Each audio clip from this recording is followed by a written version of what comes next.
അപ്പോൾ ഒരു അമറിയ ഒരു കരച്ചിലാണ് കേട്ടോ. പെട്ടെന്ന് അവൻ വാ പൊത്തി ഇങ്ങനെ ഒരു ഓടുന്നതായിട്ട് കണ്ട്. നമ്മളെ വീട് എത്താറായതുകൊണ്ട് അവളെ കരച്ചിൽ കേട്ട് നമ്മൾ ഓടിയെത്തി. അതേസമയത്ത് ആ ഇറങ്ങുന്ന വഴിക്ക് എന്തെങ്കിലും ആയിപ്പോയിരുന്നെങ്കിൽ അറിയത്തില്ലായിരുന്നു. കൊച്ചു കുഞ്ഞുങ്ങളാണ് ഇവൻ്റെ കയ്യിലകപ്പെട്ടു പോയാൽ എന്തായിരിക്കും. ജോലി കഴിഞ്ഞ് മടങ്ങുകയായിരുന്ന യുവതിക്ക് നേരെ ലൈംഗികാതിക്രമം. ഇക്കഴിഞ്ഞ ജൂലൈ 31 രാത്രിയിൽ വർക്കല ചെറുന്നിയൂരിലാണ് സംഭവം നടന്നത്. രാത്രി 8 മണിയോടുകൂടി ചെറുന്നിയൂരിലെ വ്യാപാര സ്ഥാപനത്തിൽ നിന്നും ജോലി കഴിഞ്ഞ് മടങ്ങുകയായിരുന്ന ശാസ്താനട സ്വദേശിനിയായ യുവതിക്ക് നേരെയാണ് ലൈംഗികാതിക്രമം ഉണ്ടായത്. യുവതിക്ക് പിന്നാലെ ഇരുചക്ര വാഹനത്തിൽ പിന്തുടർന്നെത്തിയ യുവാവ് ആളൊഴിഞ്ഞ സ്ഥലത്തെത്തിയപ്പോൾ യുവതിയെ കടന്നു പിടിക്കുകയായിരുന്നു. നിലവിളിച്ചുകൊണ്ട് കുതറിമാറാൻ ശ്രമിച്ച യുവതിയുടെ വായ പൊത്തി പിടിച്ചുകൊണ്ട് പ്രതി യുവതിയെ കീഴ്പ്പെടുത്തുവാനുള്ള ശ്രമം നടത്തുന്നതിനിടെ യുവതിയുടെ ശബ്ദം കേട്ട് വീട്ടുകാർ എത്തുന്നത് കണ്ടതോടെ ഇയാൾ യുവതിയുടെ മുതുകത്ത് കടിച്ചു പരിക്കേൽപ്പിച്ച ശേഷം ഇരുചക്ര വാഹനം ഓടിച്ച് രക്ഷപ്പെടുകയുമായിരുന്നു. കഴിഞ്ഞ മാസം 31 ഒരു 8 മണിക്ക് മുമ്പായിരുന്നു. 8 മണിന്ന് 8:05 ആവും. കാരണം എന്ന് വെച്ചാൽ ഇവൾ 7:45 പോയി ജോലി കഴിഞ്ഞ് 7:45 അവിടെ നിന്ന് ഇറങ്ങും. എന്നിട്ട് അവിടെ നിന്ന് നടന്ന് എന്തായാലും വരാൻ ഒരു 15 മിനിറ്റ് വേണം. അങ്ങനെ ഇവിടെ ഒരു 8 മണി കഴിഞ്ഞപ്പോൾ ഇവൾ വരാൻ സമയമായി. അങ്ങനെ ഞാൻ അടുക്കളയിൽ നിന്ന് പാചകം ചെയ്തുകൊണ്ടിരിക്കുകയാണ് ഇത്. അപ്പോൾ ഇവിടെ ഇവരെല്ലാം TV ഇട്ട് കണ്ടുകൊണ്ടിരിക്കുന്നു. അപ്പോൾ ഒരു അമറിയ ഒരു കരച്ചിലാണ് കേട്ടോ. അപ്പം നമ്മളെ വീട്ടിലെന്ന് പറയുമ്പോൾ ഒരു കുട്ടി നമ്മൾ സ്ഥിരം കാണുന്നതാകുമ്പോൾ ഒരു കുഞ്ഞ് കരഞ്ഞാൽ നമുക്കത് പെട്ടെന്ന് മനസ്സിലാവും. അപ്പോൾ ഞാൻ അല്ലേ കരയുന്നതെന്ന് പറഞ്ഞുകൊണ്ട് ഓടി കതവ് ഇറങ്ങിയപ്പോൾ എൻ്റെ കൂടെ എൻ്റെ ഹസ്ബൻഡും മകനും കൂടി ഇറങ്ങി. നമ്മൾ ഓടി അവിടെ നിന്നപ്പോൾ എൻ്റെ മനസ്സിൽ തോന്നി, കാരണം ഇത്രയും വർഷമായി നമ്മളിവിടെ താമസിച്ചിട്ട് ഇങ്ങനെ ഒരു പ്രശ്നം ഉണ്ടായിട്ടില്ല. അങ്ങനെ ഞാൻ ഓടി ഇറങ്ങിയപ്പോൾ എൻ്റെ മനസ്സിൽ തോന്നിയതെന്ന് വെച്ചാൽ പാമ്പാ, ഇനി എന്തോ ആണ്, പട്ടിയാ കടിക്കുന്ന. ഓടി നമ്മൾ അങ്ങ് ചെന്ന് അപ്പോൾ ഇവൾ കരഞ്ഞ് എന്നെ ഇങ്ങനെ ഒരു പയ്യൻ കയറി പിടിച്ച് എന്നെ പുല്ലിലോട്ടിടാൻ നോക്കുന്ന. ഇവളിങ്ങനെ നിൽക്കുകയാണ്. അപ്പോൾ ഇവൾ വിളിച്ചപ്പോൾ ആദ്യത്തെ വിളിയൊന്നും നമ്മൾ കേട്ടില്ല. അപ്പോൾ പെട്ടെന്ന് അവൻ വാ പൊത്തിയപ്പോൾ അമറിയ സൗണ്ട് കേട്ടാണ് ഞാനത് ശ്രദ്ധിച്ച് കേട്ടതും ഓടിയെത്തിയത്. നമ്മൾ ഓടി ചെല്ലുന്നത് കണ്ടുകൊണ്ട് പാലത്തിൻ്റെ അവിടെയൊന്നും എത്തിയില്ല.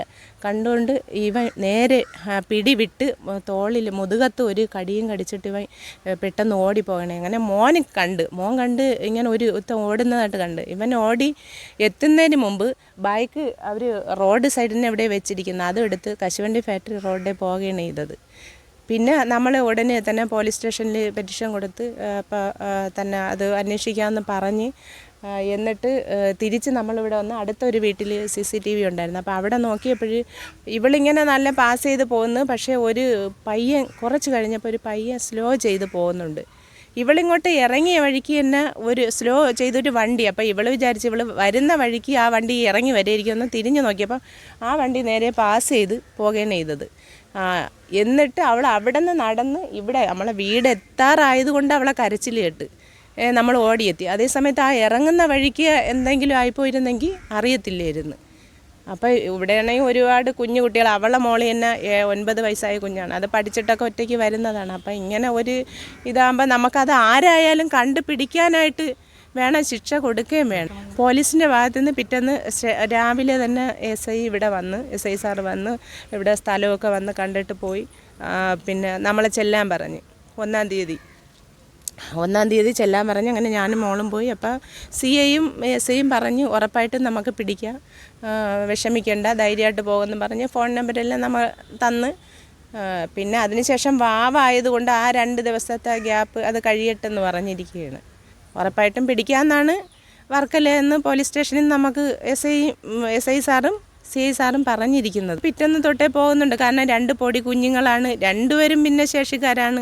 സാമ്പത്തികമായിട്ട് ഒരുപാട് ബുദ്ധിമുട്ടാണ്. ഈ ഒരു സാഹചര്യത്തിലും അവൾ പോയില്ലെങ്കിൽ പറ്റത്തില്ല. സാഹചര്യത്തിൽ അവൾക്ക് എന്തായാലും പോയാലേ ആ കുഞ്ഞുങ്ങൾക്ക് അവരെ ഉപജീവനത്തിന് വേണ്ടി അവൾ ജോലിക്ക് പോയാലേ പറ്റുള്ളൂ. പക്ഷേ നാളെ ഇങ്ങനെ സംഭവിക്കില്ല എന്ന് പറയാൻ പറ്റില്ല. പക്ഷേ ഇപ്പോഴും ഇങ്ങനെ വന്ന് ഇതൊരു അറ്റാക്ക് ചെയ്ത് ആ പയ്യനെ പിടിച്ചാൽ മാത്രമേ അതുമല്ല അവൻ ഇവിടെ നിന്ന് രക്ഷപ്പെട്ടു പോയാൽ നാളെ ഇവൻ കൊച്ചു കുഞ്ഞുങ്ങളാണ് ഇവൻ്റെ കയ്യിലകപ്പെട്ടു പോയാൽ എന്തായിരിക്കും. ഇവളായതുകൊണ്ട് പിടിച്ചു നിന്ന്, അത് നമ്മളെ വീട്ടിൻ്റെ അടുത്തായതുകൊണ്ട് ആ കരച്ചിൽ നമ്മൾ കേട്ട് ഓടിയെത്തി രക്ഷിക്കാൻ പറ്റി. അവളെ മനസ്സിലെന്ന് വെച്ചാൽ ഞാൻ നിലവിളിക്കുന്ന എൻ്റെ വിളി കേൾക്കത്തില്ലേ, ഞാൻ ഇനി മരിച്ചു പോവോ, എന്നെ ആരും രക്ഷിക്കാൻ വരില്ല എന്നൊരു തോന്നലായപ്പോൾ അവളെ ഉള്ള എനർജി നഷ്ടപ്പെട്ടു. പിന്നെ എന്തോ ഒരു ഭാഗ്യത്തിന് നമ്മൾ ഓടിയെത്തി. ഞാൻ അവിടെ നിന്നതുകൊണ്ട് ആ കരച്ചിൽ കേട്ടി ഓടി എത്തിയത് കൊണ്ട് ഇവൻ ആ ദേഷ്യത്തിന് തോളിൽ കടിച്ചിട്ടാണ് അവൻ തിരിച്ചു പോയത്. അപ്പം അത്രയും ഈ മോഷ്ടിക്കാൻ വന്ന ഒരു വ്യക്തിയാണെങ്കിൽ പെട്ടെന്ന് ശരീരത്തുള്ള മാലയോ കഴുത്തിലോ എന്തെങ്കിലുമൊക്കെയാണ് എടുക്കുന്നത്. പക്ഷേ ഇങ്ങനെ ഉള്ള വ്യക്തിയെ ഇവിടെ തന്നെ നിലനിർത്തി ഇങ്ങനെ പോകാൻ പറ്റത്തില്ല. ഏത് കാരണവശാലും പിടിച്ച് അതിന് തക്കതായ ശിക്ഷ കൊടുക്കണം എന്ന് തന്നെയാണ് പറയുന്നത്. ഉടൻ തന്നെ യുവതിയുടെ വീട്ടുകാർ വർക്കല പോലീസിൽ വിവരമറിയിക്കുകയും പോലീസ് സംഭവസ്ഥലത്തെത്തി സമീപത്തെ CCTV ദൃശ്യങ്ങൾ പരിശോധിച്ച് യുവാവിനെ തിരിച്ചറിഞ്ഞുവെങ്കിലും ദിവസങ്ങൾ പിന്നിട്ടിട്ടും ഇയാളെ പിടികൂടുവാനായിട്ടില്ല. News diary Keralam, Varkala.